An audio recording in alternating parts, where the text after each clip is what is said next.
পয়গম্বর বললেন, বুড়িমা কি কারণ এখানে কি বন্যা আসে নাই? বন্যার কোন চিহ্ন পাওয়া যায় নাই। বুড়ি বলতেছে, না না আমি জানি না, আল্লাহর কসম করে বলছি এই জায়গায় বন্যা আসছে কি না আসছে আমি জানি নাই। আমাকে জিকির শেখাই দিয়ে গেছো, ওই জিকিরটা আমি করতেছিলাম। আল্লাহর কসম আমি মহাপ্লাবন কখনো দেখি নাই। পাঁচ বুজুর্গি হাসতো ইয়াদ ও, পাঁচ বুজুর্গি হাসতো আন্দার ইয়াদ ও, याद ओ कुल याद ओ कुल याद ओ, याद ओ कुल याद ओ कुल याद ओ। ও বুড়ি মা, তুমি কি আমল করেছো যার কারণে তুমি এই অরণ্যের মধ্যে পানি নাই, বন্যা নাই, প্লাবন নাই, প্লাবনের কোন চিহ্ন মাত্র পাইতেছিলেন? বুড়ি মা কি আমল করেছো যার কারণে এখানে বন্যা আসে নাই? বুড়ি আওয়াজ দিলেন, আমি আল্লাহ রাব্বুল আলামিনের যে জিকির করেছি, যে ইশকের মধ্যে ডুবিয়া আমি আল্লাহ প্রেমের দেওয়ানা হওয়ার জিকির করেছি, মনে হয় আমার আল্লাহ রাব্বুল আলামিন জিকিরের কারণে সমস্ত প্লাবন আমার থেকে সরাই নিছে। এখানে কোন বরকত নেই। সুবহানাল্লাহ। আল্লাহ দিতে পারে না? আল্লাহ হেফাজত করতে পারে কি পারে না? একটা ঈমানওয়ালা আল্লাহওয়ালা মানুষ যদি পৃথিবীতে থাকে, ওই একজনের দ্বারাই তাম পৃথিবীতে ইসলাম প্রসার এবং প্রচার করা সম্ভব, যদি আল্লাহ সাহায্য করে। পারে না? আমি আপনি জানাই হোক, হক কথা বলা লাগবে। ইয়া আইয়ুহাল্লাযীনা আমানুত্তাকুল্লাহ, হে বিশ্বাসী বান্দা বান্দিগণ, তোমরা আল্লাহকে ভয় করো। কারে? আল্লাহকে ভয় করো। ওয়া কুলু কওলান সাদীদা, সদা সর্বদাই সলিড এবং সত্য কথা বলো। আমরা কয়জনে বলি ভাই?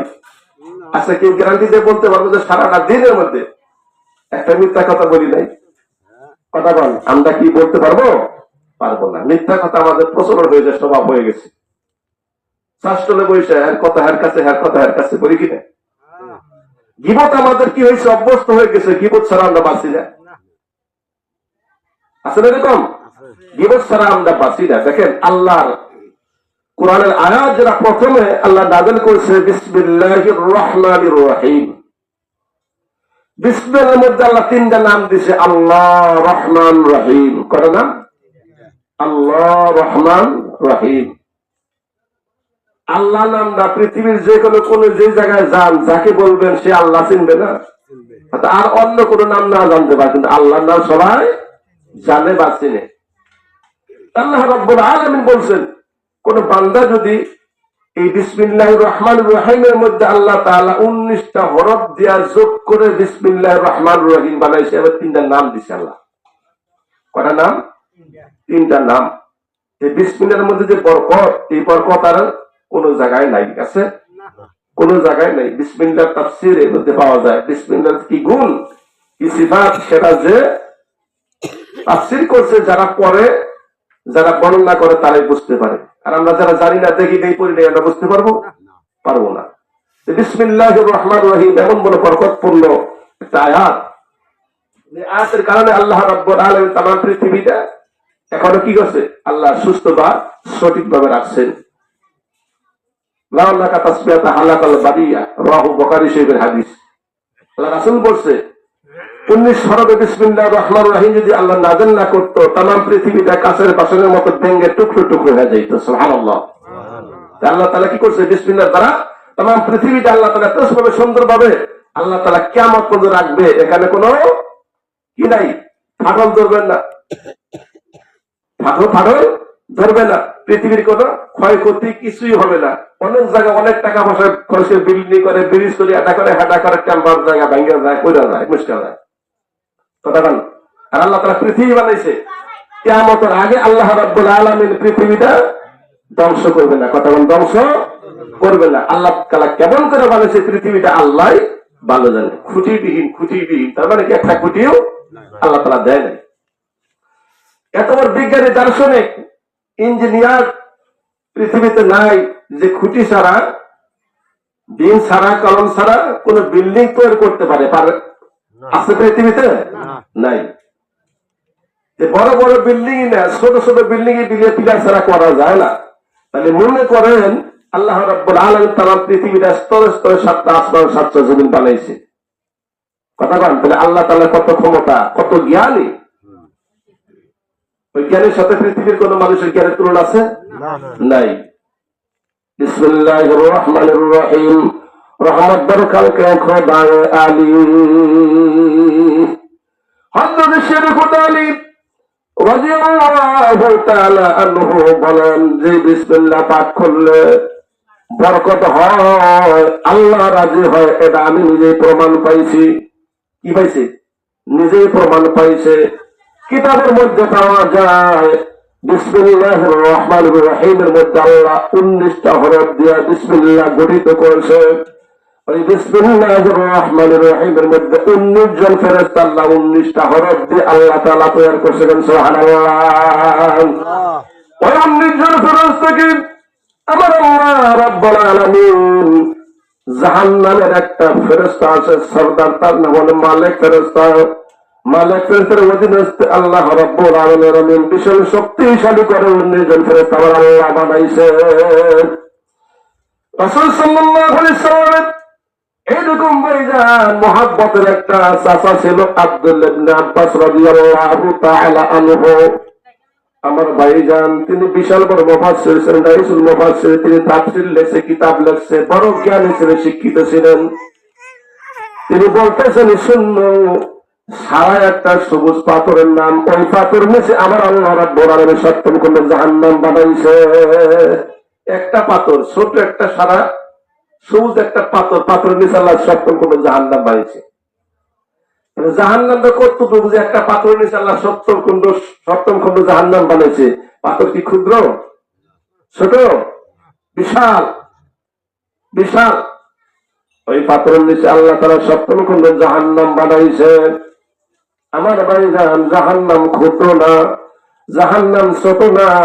কিতাবের মধ্যে পাওয়া যায় রাসূল সাল্লাল্লাহু আলাইহি ওয়াসাল্লাম মেরাজে যখন গেলেন, যাওয়ার পরে যখন তিনি কি করলেন, এইরকম আল্লাহ রাব্বুল আলামিন দরবারে যাইতেছে, যাওয়ার পরে তিনি জান্নাত জাহান্নাম ভ্রমণ করছেন। সুবহানাল্লাহ। জান্নাত জাহান্নাম দেখছে না? মালিক ফেরেশতার কাছে গেছে, তিনি বলতেছে আমি জাহান্নাম দেখবো। মালিক ফেরেশতা বলছে হুজুর আপনি জাহান্নামের কোন দৃশ্য দেখতে পারবেন না, যদি দেখেন ভয়ে আপনি মারা যাবেন, আর দুনিয়ায় ফিরে যাইতে পারবেন না। আল্লাহ রাব্বুল আলামিন বললেন মালিক ফেরেশতা আমার বন্ধু যা কিছু বলে, যা কিছু দেখতে চায়, সমস্ত দৃশ্যগুলো তুমি দেখায় দাও। আল্লাহু আকবার। আল্লাহ তাআলা জান্নাত আমার হাবিবকে দেখাতে কোনো সমস্যা নাই। আল্লাহ শক্তি আল্লাহ তার হাবিবকে দিছে কিনা? রব্বুল আলামিন আল্লাহ তাআলা বলে মালিক ফেরেশতা তুমি তারা কি করো, জাহান্নামের দৃশ্যগুলো দেখো। দেখার সঙ্গে সঙ্গে যখন জাহান্নামের দরজা খুলে দিল, দেখার পরে দেখতেছে হাজার হাজার লক্ষ লক্ষ কোটি কোটি ফেরেশতারা আগুনের মধ্যে আগুনের সাপ ছড়াইতেছে, আগুনের বিচ্ছু ছড়াইতেছে, আগুনের বাঘ আছে, আগুনের সিংহ আছে, যেটা দেখি মানুষ ভয় পায়। ওই সমস্ত জানোয়ার গুলা আমার আল্লাহ রাব্বুল আলামিন জাহান্নামের মধ্যে আগুন দিয়ে বানাইছে। আমরা তো মনে করি যে জাহান্নামে আর কি, কথা বলেন ঠিক না? এবার দেখেন জাহান্নামে গেল, কেমন করে গেল দেখেন। আমার ভাইরা আব্দুল্লাহ ইবনে আব্বাস রাদিয়াল্লাহু তাআলা আনহু আমার ভাইরা বললেন 19 জন ফেরেশতা আল্লাহ রাব্বুল আলামিন তাদের এমন ভাবে বানাইছে, ওই ফেরেশতাদের ডানে বামে 70 করে হাত আছে। একটা করে হাতে ডানে বামে 70 করে হাত আছে। প্রতি হাতের মধ্যে 70,000 করে হাতের পাতা আছে। প্রতি পাতার মধ্যে 70,000 করে হাতের আঙ্গুল আছে। প্রতি আঙ্গুলের মধ্যে 70,000 করে আল্লাহ রাব্বুল আলামিন 70,000 করে অজগর সাপ বানায় দিছে। প্রতি সাপের মাথায় 70,000 করে আমার বাবা বিচ্ছু বানায় দিছে। প্রতি বিচ্ছুর মাথায় 1 টাকার অজগর সাপ বানাইছে। যে অজগর 1 টাকার অজগর 70,000 বছরের পথের সম পরিমাণ বড়। একটা করে সাপের মাথা রয়েছে, 1 টাকার বিচ্ছু। 1 টাকার বিচ্ছু যদি কোনো জাহান্নামীকে একবার মাত্র ধ্বংস করে কামড় দেয়, 70,000 বছর পর্যন্ত গড়াগড়ি দিয়ে কান্নাকাটি করবে, আর দেশের কি আর নষ্ট হবে না। কথা ঠিক কিনা? জাহান্নামে আযাব দিব আমরা অনেকে বিশ্বাস করি না, কথা ঠিক কিনা? মরার পরে কিছু হবে না, এটা হুজুররা কয় একটা কামাই করে, নাউজুবিল্লাহ কয়। হুজুররা কি বানার কথা বলতে পারে? হাদিস কলের বাইরে কথা বলা যাবে ভাই? বলা যাবে না। তার ইমান নাই যে আবু জাহেলের শালা সে এই কথা বলতে পারে, মুসলমান করে এই কথা বলতে পারে না। এমন অবস্থায় দেখা যায় ওই ফেরেশতারা বাম হাতের মধ্যে প্রতিটা আঙ্গুলের মধ্যে এত বড় বড় আগুনের এরকম কি আছে, খুঁটি আছে। একটা খুঁটি যদি হাসরের ময়দানে ফেলা হয়, তার নাম পৃথিবীর সমস্ত জীব এবং ইনসান মিলাও একটা খুঁটিকে নড়াইতে পারবে না। এত শক্তিশালী ফেরেশতা আল্লাহ তাআলা বানাইছে।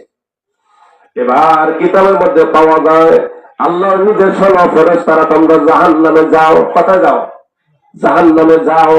জাহান্নামের দ্বার যখন খুলে দিছে, জাহান্নামের দৃশ্য দেখে তারা ভয়ে আমার বাড়ি জানে একটু সরই পাখির মতো সরো হয়ে গেছে। সুবহানাল্লাহ। আল্লাহ কাছে বলছে আমরা যাইতে পারবো না, জাহান্নামের যে অবস্থা দেখা যায় আমরা যাইতে পারবো না, পুইরা আমরা কষ্ট। কিন্তু আল্লাহ তাআলা পূর্বার দিব কথা বলে। আল্লাহ তাআলা যারা হেফাজত করবে আগুনের মধ্যে যেখানে দিবেন তারা কোনো করতে পারে না, ক্রিয়া বা জ্বালাইতে পারে না, আল্লাহর কুদরত বা হেফাজত থাকলে। আল্লাহ রাব্বুল আলামিন ফেরেশতাকে নির্দেশ দিলেন, ও ফেরেশতারা জান্নাত থেকে যাও। জান্নাত থেকে যা 19 জন ফেরেশতার জন্য 19টা সিলমোহর আনিয়া তাদের কপালের মধ্যে মেরে দাও। কোন সুবহানাল্লাহ। এরকম 19টা সিলমোহর যখন আল্লাহ আনার পরে তাদের কপালের মধ্যে মেরে দিল আর জাহান্নামে যাওয়ার জন্য নির্দেশ দিল। তারা জাহান্নামে গেল, কিয়ামত পর্যন্ত জাহান্নামে যাবে এবং তখন তারা কি করবেন? যা কাজ কর্ম করবে, কিন্তু কিয়ামত পর্যন্ত জাহান্নামের আগুন তারা কোনো ক্রিয়া করতে পারবে না। এবার প্রশ্ন আসতে পারে, হুজুর এমন একটা সিলমোহর তাদের কপালের মধ্যে মেরে দেওয়া হলো, যে সিলমোহর কি ছিল যার মধ্যে আগুন তারা ক্রিয়া করতে পারবে না? প্রশ্ন আসে না? আমার ভাইজান, এটা প্রশ্ন হলো, তার মানে হলো যে ওই সিলমোহরের মধ্যে লেখা ছিল লা ইলাহা ইল্লাল্লাহু মুহাম্মাদুর রাসূলুল্লাহ সাল্লাল্লাহু আলাইহি ওয়াসাল্লাম। সিলমোহর, যে সিলমোহরের মধ্যে আল্লাহ এবং রাসূলের নাম যেখানে আছে, তার কপালে মেরে দিছে, কিয়ামত পর্যন্ত জাহান্নামে থাকবে, তাদের একটা লোম পর্যন্ত পড়তে পারবে না। সুবহানাল্লাহ। তাহলে কালেমা এই সিলমোহরের দাম আছে কি আছে না? আল্লাহ বলছে উলাইকা কাতাবা ফি কুলুবিহিমুল ঈমান। আল্লাহ রাব্বুল আলামিন ওই সমস্ত লোক, আয়াতের অর্থ হলো আমার ভাইজান যে মুমিনের কপালে এবং অন্তরে নূরের মুহাম্মদ সিলমোহর থাকবে, কোন অবস্থায় জাহান্নামের আগুন তারে কোনো ক্রিয়া করতে পারবে না। ঠিক না? ইমানই মুখের মধ্যে বলি, অন্তরে মুহাম্মদ কালেমার সিলমোহর মারা লাগবে। কথা ঠিক না? সিল যদি আমার মজবুত থাকে, ইমান যদি শক্তিশালী থাকে, মুখে আল্লাহর নাম, অন্তরে কি আল্লাহর নাম দিলের মধ্যে বসা লাগবে। বসাই দিয়ে মানে তারপর আবার আগুন কিছু ক্রিয়া করতে পারবে না। ইমান ওয়ালা আল্লাহ ওয়ালা হওয়া লাগবে, তাছাড়া অভায় নাই। আমার ভাইজান, বিসমিল্লাহির রহমানির রহিম এত বড় বরকতপূর্ণ নাম, যে নাম অজিবা করতে করতে আল্লাহর অনেক ওলি হয়ে গেছে। সুবহানাল্লাহ। নবীজির একটা সাহাবা ছিল খালিদ বিন ওলীদ রাদিয়াল্লাহু তাআলা আনহু, তাকে নির্দেশ দেওয়া হলো তুমি মেহেরনগর অধিকার করার জন্য যাও। যখন তিনি সেনাপতি হয়ে মেহেরনগর দখল করার জন্য, অধিকার করার জন্য যখন গেল, যাওয়ার পরে তাহারকে কি করলেন? খাওয়ানো দেওয়া হলো একমাত্র গোশত। গোশতের মধ্যে বেশি করে বিষ মিশাইয়ে তাকে মারার জন্য, ভোজন করার জন্য সামনে দিছে। যখন দিয়েছে, দেওয়ার পরে সেই ব্যক্তি বিসমিল্লাহ বলিয়া যখন সমস্ত গোশতগুলো ভক্ষণ করেছে, আল্লাহর কসম তার কোন বিষে ক্রিয়া করতে পারে না। ঠিক না? আল্লাহ ওয়ালা হলে এই বিসমিল্লাহ পরে আপনার যত বিষ পান কর না কেন, আল্লাহ আমারে মারবে না, আল্লাহ হেফাজত করবে। করতে পারে না? হেফাজত করতে পারে। আল্লাহ তাআলা কত কুদরতওয়ালা, বরকতওয়ালা। আমি বলতেছিলাম যে দৃষ্টিকোণ দিয়ে আলোচনা করব, যে আয়াতটা আমি নিয়ে আসছি, আমার ভাইজান যে আয়াতটাই পড়েছি আল্লাহ তাআলার বিশাল বড় একটা কোরআন, যে কোরআন হলো 30 পারা আর সূরা হলো 114 খানা। আমার পাশে 558টা রুকু রয়েছে, 6666 আয়াত থেকে একটা আয়াত তেলাওয়াত করেছি। এই আয়াতটার মানে হলো বুদ্ধিমান কারা, এদের জন্য আল্লাহ তাআলা এই কোরআনের আয়াতটা নাযিল করছে। বুদ্ধিমান কারা, বুদ্ধি তো আমরা দেখি বুদ্ধিমান, কথা কোন ঠিক কিনা? নামাজ পড়ে তারা বুদ্ধিমান, যারা বেনামাজি তারাও বুদ্ধিমান। কিন্তু আল্লাহ রাসূলের দৃষ্টিকোণ থেকে বুদ্ধিমান যারা, তারা মুমিন হবে, তারা মুমিন হবে, তারা হবে জান্নাতি। আর বুদ্ধিমানের মধ্যে যার নাম ঈমান নাই, ইবাদত নাই, সে কিন্তু বুদ্ধিমান হতে পারে না। আল্লাহ তাআলা বলছেন الذين يستمعون القول فيتبعون أحسنه أولئك الذين هداهم الله وأولئك هم أولو الألباب الله أكبر আল্লাহ রাব্বুল আলামিন তার মহান গ্রন্থ কোরআনুল কারীমের মধ্যে ইরশাদ ফরমান, যারা এই কোরআনের আমার ভাইজান কথাগুলো মনোযোগ সহকারে শুনে শ্রবণ করেন এবং তার মধ্যে যা উত্তম তার আমল করে, তার অনুসরণ করে, আমার আল্লাহ রাব্বুল আলামিন তাকে হেদায়েত দিবেন। সুবহানাল্লাহ। আর তারাই হলো বুদ্ধিমান। তারা কি বুদ্ধিমান? কোরআনের কথা যারা শুনবে, যারা মানবে, যারা আমল করবে, তারাই হলো বুদ্ধিমান, তারাই হলো বুদ্ধিমান। রব্বুল আলামিন আল্লাহ তাআলা বলছেন, এই কোরআন আমি কি জন্য নাযিল করছি, কিতাবুন আনজালনাহু ইলাইকা লিতুখরিজাল নাসা মিনাজ যুলুমাতি ইলান নূর। আল্লাহু আকবার। আল্লাহ রাব্বুল আলামিন বলেন, বন্ধু ও আমার হাবিব, আমি তোমার উপরে এই কোরআন অবতীর্ণ করে দিলাম। কি জন্য দিলাম? মানুষদেরকে আমি আল্লাহর নির্দেশে, আমি আল্লাহর আদেশ করে মানুষদেরকে অন্ধকার পথ থেকে বের করে আলোর পথে আনতে পারেন। সুবহানাল্লাহ। এই কোরআন হলো হেদায়েত, কোরআন হলো উপদেশ, আর কোরআন মানুষদের মুমিনদেরকে রাস্তা দেখাবে, ঠিক কিনা? হুদাল লিল মুত্তাকিন, মুত্তাকিদের জন্য আমার আল্লাহ তাআলা এই কোরআনের রাস্তা দেখাবেন। সুবহানাল্লাহ। কোরআন তো এমন একটা জিনিস, আল্লাহর কোরআন যে বরকতপূর্ণ, কথা কন, কোরআন বরকতপূর্ণ। কোরআন ধরলেই সওয়াব, পড়তে পারলে সওয়াব, গুছাইলেই সওয়াব, আমল করলেই সওয়াব, কথা কন ঠিক কিনা? কোরআনকে বুকে নিলে সওয়াব, আমার ভাইজান চুমু দিলেও সওয়াব। এই কোরআনকে মহাব্বত করা না মানে আল্লাহকে মহাব্বত করা। তাকে মহাব্বত করা, আল্লাহকে মহাব্বত করা। আল্লাহ রাব্বুল আলামিন বলেন, এই কোরআনুল কারীম আমি আল্লাহ রাব্বুল আলামিন নাযিল করেছি একমাত্র ঈমানদার মুমিনদের জন্য, আর কোন কারোর জন্য না। যদি কোন মানুষ যদি ঈমান না আনে, এই কোরআন তেলাওয়াত শুনে যদি ঈমান আনে, সেই ব্যক্তিটা কি মুসলমান? সে ব্যক্তি কি মুসলমান, মুমিন, তার জন্য জান্নাত আছে কিনা? এই কোরআনের কথা শুনিয়া যারা ঈমান আনবে তারা হলো মুমিন, তারা জান্নাতি হবে। আমার আল্লাহ রাব্বুল আলামিন বলেন, تلك آيات القرآن وكتاب مبين। الله أكبر। আল্লাহ রাব্বুল আলামিন বলেন, এই কিতাব আমার ভাইজান, এতে আরবি কোরআন সম্পর্কে আমি আল্লাহ দুনিয়াতে নাযিল করেছি। কি করেছি? কোরআন রূপে আমি আল্লাহ রাব্বুল আলামিন নাযিল করেছি, যাতে তোমরা বুঝতে পারো, যাতে তোমরা পড়তে পারো। এই কোরআন যারা মানবে, যারা ধরবে, যারা আমল করবে, তারা হবে জান্নাতি। সুবহানাল্লাহ।